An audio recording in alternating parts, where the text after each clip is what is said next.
Welcome to the KinderPage podcast, coming to you from Toronto. It's Sunday, March 30th, 2025. Wow, spring is in the air. It is, and we are diving deep today into sensory play activities for preschoolers. Yeah, sensory play, that's always a fun one to explore, right? Always. And, as part of the KinderPage team, Yeah. we've gathered a whole bunch of information from different places, trying to get, Right. a really well-rounded view Absolutely. of sensory play. So we've got things like articles like the, top 24 best sensory activities for preschoolers in 2025. Some discussions around the benefits of sensory play for, that early childhood development period. Yeah. Some insights from pathways.org, which kind of looked at a wider age range of sensory activities. And then just, some more general resources around sensory engagement for those little ones. Yeah, lots to dig into. Lots to dig into. So just a quick reminder for everyone listening. This deep dive is based on research, but of course, if you're looking for, specific guidance for your child, it's always best to check with the professionals. Always a good idea. Exactly. But what we're really hoping to do today is really dive deep into sensory play for preschoolers. Yep. You know what it is, why it's so important, and then give you some, really practical, fun ideas that you can incorporate at home. I love that. So we're hoping to highlight those key insights that make it clear, how these simple interactions that they have can actually lead to huge leaps in their learning and growth. So important, right? Those foundational years. Exactly. So let's maybe start off by kind of unpacking what we mean by sensory play. Okay. Yeah, so at its core, sensory play really is any activity that engages a child's senses. Okay. So we're talking about things like touch, smell, sound, taste, sight, Mm-hmm. but also their sense of movement and balance. Okay, so it's really their whole body. Yeah, it's everything, right? It's how they experience the world, and it's the way that young children, really from birth, start to investigate and understand everything around them. Totally. Think about, a baby like grasping a rattle or the delight a toddler has when they're like stomping in puddles. Right, exactly. Like that's pure sensory play, Yeah, isn't it? it is, and it's so much more than just keeping them busy. Right. The research that we looked at really highlighted how incredibly important it is Yeah, for their development, particularly in those early years. totally. It's like setting the stage for everything else. Exactly. It's laying the groundwork for their cognitive skills to develop, for them to improve their motor skills, both fine and gross motor, All right. and even for their social and emotional intelligence to blossom. I think that's sometimes the piece that gets overlooked, Yeah. right? It's not just about, academics and physical abilities. It's the whole child. Yeah, it's how they interact with other people. Absolutely. And how they understand their own emotions. Yeah, and it's really it's giving them those tools for life, isn't it? Exactly. It's not just fun and games, Right. although it is fun and games. Yeah. But it's so much more than that. Yeah. Okay, so let's maybe start breaking down some of these different, types of sensory play. I think what stood out to me was just how many ways there are So many. for them to engage with their world using their senses. It's true. And I think a helpful way to kind of break it down is to look at it by sense, Okay. focusing on that primary sense that's involved. Okay. So let's start with visual. Okay, visual sensory play. Yes. So this is all about activities that really capture your child's attention through their sight Okay. and help their brain process that visual information. So are we talking about things like, the bright colors and shapes? Yeah, exactly. So Yeah. you've got things like online educational games Oh, yeah. that use really vibrant colors and movement, which is really good for their focus and their ability to track objects. Okay. But then you also have really simple things like color sorting games with toys or everyday objects, Oh, yeah. which helps them identify colors, but also starts to build that foundation for categorization. Right, which is a huge Huge. cognitive skill, right? Yeah, for sure. And we've got, the classics like picture puzzles, Oh, yeah. which are fantastic for developing their spatial reasoning. Absolutely. And then, even something as simple as shadow play. Oh, I love shadow puppets Oh. with a flashlight. Yeah, like how fun is that? And they're learning about shapes and sizes. Absolutely. In a really hands-on way. So creative, too. So creative. Yeah. Okay, so we've talked about sight. Let's move on to another sensing. How about sound? Okay. Auditory sensory play. Yes. So this is all about engaging their sense of hearing and developing those listening skills. Okay, so, things like we were talking about, the online games for visual. Yeah. Are there online games for auditory as well? Absolutely. You've got online music games, Yeah. which often incorporate tons of different sound effects and musical styles. Okay. Then you also have sound matching activities. Okay. So this could be something as simple as having two containers Right. that are filled with different items. Okay. Maybe one has bells Uh-huh. and the other has rice, Right. and your child has to shake them and try to find the matching sound. Okay. So it's like a little bit of a mystery. Exactly. Right. And they're using their ears. Exactly. And Yeah. that's really important for auditory discrimination. I like it. Okay. And are there other things beyond, online and these matching games? Yeah, you can also give them real musical instruments to explore. Okay. Things like drums, tambourines, shakers. Oh, yeah.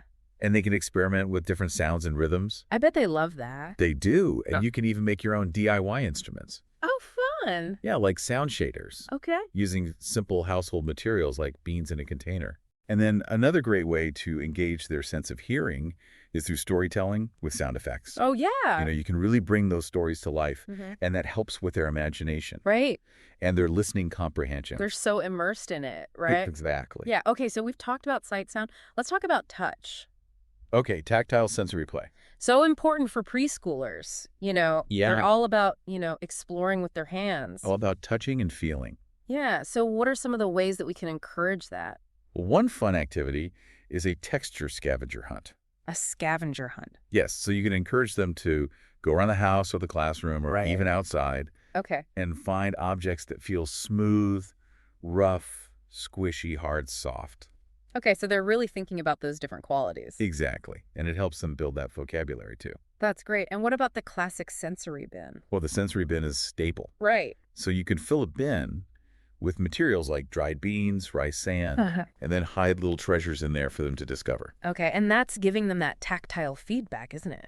It is. It's so important for their development, and they just love digging and exploring. And of course, finger painting. Oh, yes, finger painting. Like, who doesn't love finger The paint? further, the better. Right. And it's not just about, the visual. It's about feeling that paint and how it blends. It's true. And you could even take it outside Oh, yeah. and do some nature texture collages. Okay. How would you do that? Well, you can go on a nature walk with your child Okay. and collect items like leaves, Yeah. twigs, stones, Right. and then come back and make a collage using all those different textures. Okay, cool. And what about Play-Doh? I feel like that's another classic. Well, Play-Doh is essential. Yes. Rolling, squeezing, shaping it, Right. all of that provides wonderful tactile feedback. Yeah, and think of, even just a bin of dried pasta. Oh, yeah. All those different shapes and textures. That's great for their proprioceptive sense, too. Their proprioceptive sense, what is that? So that's their sense of body awareness. Okay. So it's understanding where their body is in space Okay. and how it's moving. Got it. So activities like playing with pasta or pushing and pulling heavy objects, Okay. that all gives them that proprioceptive feedback. Okay, very cool. Yeah. Okay, so moving on. We've done sight, sound, touch.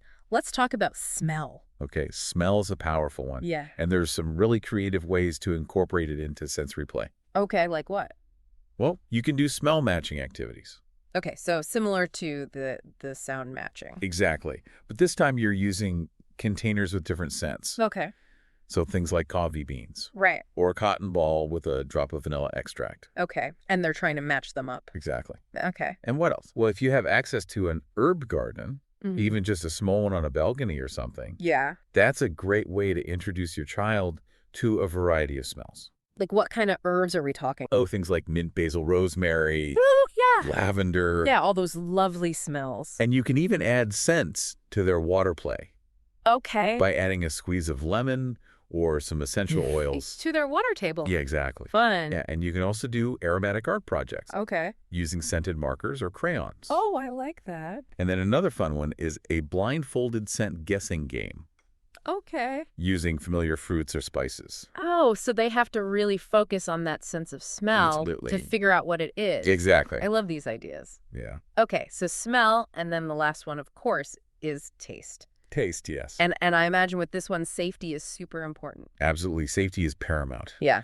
Anytime you're doing taste-related sensory play with preschoolers, Right. you need to be extremely cautious and make sure everything is safe for them to eat. Totally. No choking hazards. Exactly. And always supervise them closely. And allergies? Oh, yes. Allergies are another big one. So what are some safe ways that we can engage their sense of taste?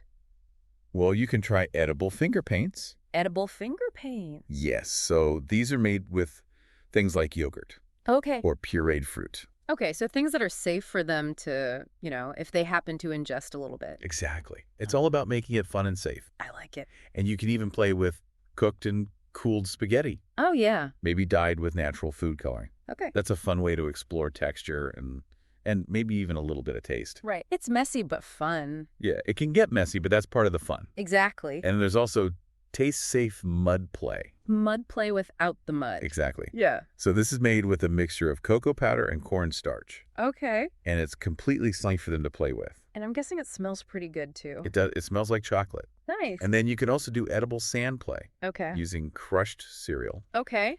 And jelly digs. Jelly digs. Yes, so you can hide little edible treasures in gelatin. So it's all about incorporating those different tastes. In a safe way. Exactly. Yeah, I love it. Yeah.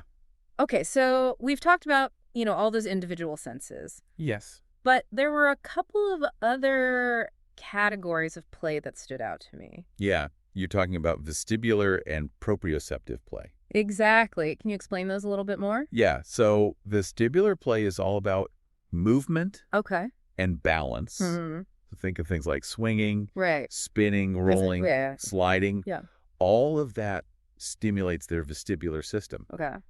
Which is responsible for their sense of balance and spatial orientation. And so proprioceptive is about? So proprioceptive play is about body awareness. Okay. So it's knowing where your body is in space and how it's moving. Mm-hmm. And this often involves activities that provide resistance. Okay. Like pulling, lifting, squeezing. Yeah. So things like pushing a heavy toy car. Okay. Or playing with Play-Doh. Or even chewing on crunchy foods. Okay, interesting. That all gives them that proprioceptive input. I see. So it's not just about, seeing, hearing, smelling. No, it's about the whole body. It's about how they're moving through the world. Exactly. Yeah. Okay, so we've talked about all these different types of play, but let's really get into the why. Okay, yeah, the benefits. Yeah. Why is sensory play so important for preschoolers? Well, the research really highlighted some key developmental benefits. Okay, so let's break those down one by one. Okay. So first up, cognitive development. Yes, so sensory play is incredibly beneficial for their cognitive development. Okay, in what ways? Well, it helps with things like problem solving, critical thinking, decision making. Okay. When they're exploring different textures, sounds, smells, they're constantly figuring things out. Okay. They're understanding cause and effect. Like if I do this, then this will happen. Exactly. Okay. And they're developing their spatial reasoning. Like how things fit together. Okay, and are there benefits, to their actual brain development? Yes. Sensory play actually strengthens those neural connections in their brain. Really? And it improves their ability to focus. Okay. Because they learn to filter out less important sensory input. Wow. Okay, that's amazing. Yeah, it's really powerful. So just by letting them, play with those beans or that rice or the Play-Doh, exactly, they're actually, building their brain. They are, and they're developing those essential skills. Yeah. Okay, so cognitive development, and then how about motor skills? Oh, yes. Sensory play is fantastic for developing both fine and gross motor skills. Okay, can we break those down a little bit more? Yeah. So fine motor skills are those small movements that involve the hands and fingers. Okay. So things like picking up small objects, pouring, scooping, pinching, those are all really important for developing their fine motor control. And that's going to be so important later on for things like writing. Exactly. Yeah. And then gross motor skills are those larger movements that involve the arms, legs, torso. Right.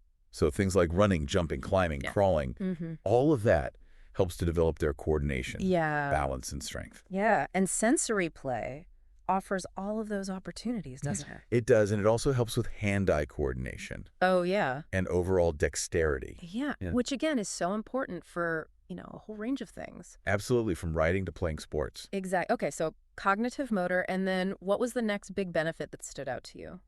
Well, language skills. Language skills? Yeah, sensory play can actually boost their language development. How? So when children are engaged in sensory play, they naturally want to talk about what they're experiencing. Okay. They're describing what they're feeling, seeing, smelling, even tasting. Yeah. And this helps them to expand their vocabulary and improve their communication skills. So even just something as simple as letting them play with different textured fabrics. Exactly. They're like, oh, this one's soft. Yes. This one's rough. You got it. That's contributing to their language development. Absolutely. I love that. Yeah. Okay, so cognitive motor language, and then there was a piece about encouraging, like, scientific thinking and exploration. Yeah. Sensory play is a wonderful way to foster a love for learning. Okay. It encourages them to observe, predict, experiment, draw conclusions. And it's all hands-on, right? It's all hands-on. They're the ones doing the exploring. Exactly. They're not just being told information. Right. They're actively figuring things out for themselves. And it's engaging all their senses. It is. Yeah. Which makes it so much more meaningful. Right. Okay, so that's amazing for their, intellectual development. But then there's also this whole piece about emotional and social growth. Yeah, sensory play is really important for their emotional and social development, too. Okay, so how does it support that?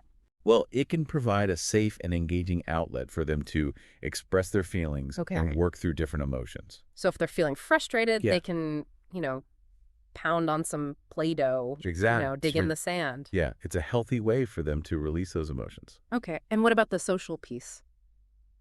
Well, when they participate in sensory activities with other children, it naturally creates opportunities for them to interact. They learn to share, negotiate, cooperate. Yeah. And that helps to build their social skills, right? Their confidence and their self-esteem. Yeah, they're learning those crucial skills for getting along with others. Exactly. Yeah. Okay, and then I know we touched on this earlier, but the sources also highlighted how sensory play is really beneficial for children who have sensory processing issues. Yes, it offers really valuable opportunities for sensory integration. Okay. Can you explain what you mean by sensory integration?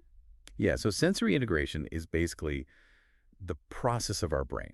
Taking in information from all of our senses. Right. And then putting it all together to make sense of the world. Okay. So for children who have sensory processing issues, this process can be a bit challenging. You might be oversensitive to certain stimuli or undersensitive. And that can make it difficult for them to regulate their responses. Okay. So sensory play can provide structured and engaging ways for them to interact with different sensory stimuli. Okay. And that can help them to better process and respond to that information. So it's not about, avoiding those senses. It's about helping them. Exactly. Manage them. It's about providing them with those opportunities to gradually increase their tolerance and their ability to regulate. And it's all done through play, right? It's all through play, which makes it so much more enjoyable for them. Totally. So they don't even realize that they're, working on these really important skills. Exactly. Okay. So we've talked about what sensory play is. Why it's so important. Yeah. So let's maybe shift gears a little bit and talk about some, easy and fun activities. Let's get practical. Yeah, that you, our listener, can try at home with your preschooler. I love it. So let's go back to their sensory categories that we talked about and maybe brainstorm some practical ideas. This is good. So starting with visual. Visual, okay. What are some easy things that parents can do? Well, you can set up a color sorting station. Okay. Using colorful toys, blocks, even household items. Oh, okay. You could explore some age-appropriate online matching games together. Oh, yeah, like we were talking about before. Exactly. Okay. And don't forget about shadow puppets. Oh, yeah. Using a flashlight and your hands. Oh, classic. Always a hit. Okay, so that's visual. Yes. What about auditory? Auditory. So for sound, you can make those DIY shakers. Oh, yeah. Using containers and different fillings like rice, pasta, beans. Okay. And then you can play a sound matching game. Okay. By hiding objects around the room that make distinct sounds. Okay, so they have to use their ears to find the matching sound. Exactly. I love that. It's a fun way to work on those listening skills. Okay, and how about tactile touch? Tactile. So for touch, you can create a simple sensory bin. Okay. Filled with dried beans, rice. Right. Maybe some hidden treasures in there. Yeah. You could do finger painting. Classic. And you can go on a nature walk. Oh, yeah. And collect items with different textures. Okay, so all really accessible activities that you can do, without any fancy materials. Exactly. It doesn't have to be complicated. Yeah. And then for smell. Smell? You can do that smell test using fruits or spices. Right. Make sure to check for allergies first. Of course. And if you have fresh herbs, let your child explore those different aromas. I love that. Yeah. Okay, and then lastly, taste. Taste, yes. Again, safety first. Always. But what are some things that we can do? You can involve your child in preparing a simple snack. Okay. Talking about the different tastes. You can try edible finger painting with yogurt and food coloring. Fun. And you can even let them explore different textures of food. Okay. Like crunchy carrots or smooth bananas. Okay, so just incorporating it into their everyday eating. Exactly, making it fun and engaging. Yeah, I love it. Okay. Now, I know we were focusing on preschoolers today, but the articles we were looking at kind of gave an overview of different age groups. Yeah, they did. So can we maybe touch on some of the activities that are appropriate for, younger children as well? Yeah, absolutely. So for infants. Okay. 0 to 12 months. Yeah, you want to keep things really simple. Okay. So things like sensory bottles. Okay. Filled with captivating materials. Okay. Texture exploration with safe objects. Right. And tummy time. Yeah. Sensory tools. Okay, so all things that are, stimulating but not overwhelming. Exactly, right. For a little baby. And then for toddlers. Okay, so 1 to 3. Yes, they can start to engage in a little bit more. Okay. So sensory bins are still great. Mm-hmm. Play-doh. Water play with supervision, of course. Of course. You can introduce mud kitchens. Oh, fun. Yeah, simple science experiments like baking soda and vinegar. Okay. And art projects with different textures. So lots of hands-on exploration.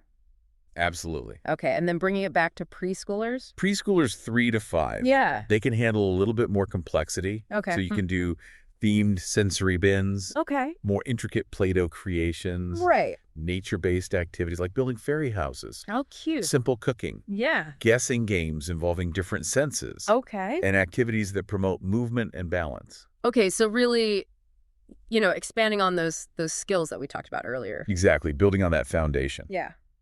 Okay, now before we wrap up, Yes. I think it's really important to reiterate the importance of safety. Absolutely, safety first. When it comes to sensory play, Always. can you just remind us, what are the key things that we need to keep in mind? Yeah, so always supervise your child during sensory play. Okay, no matter what. No matter what. Uh-oh. Make sure that all materials are non-toxic Mm-hmm. and age-appropriate. Okay.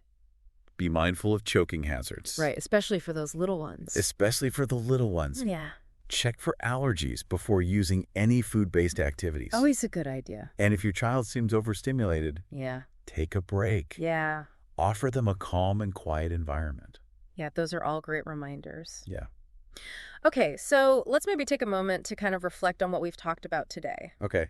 Sensory play really is such a powerful tool. It is. For preschooler development. Absolutely. It impacts so many different areas. Yeah, it's not just about one thing. No. It affects their cognitive skills, their motor skills, their language development, Yeah. their social emotional growth. Yeah, and it helps to build that love of learning. Exactly. It makes learning fun. Yeah, which is so important. Absolutely. And I think, what's really exciting is that there are so many easy and fun activities Yeah. that you can do at home. Doesn't have to be complicated. Right. It can be as simple as, giving them a pot and a wooden spoon.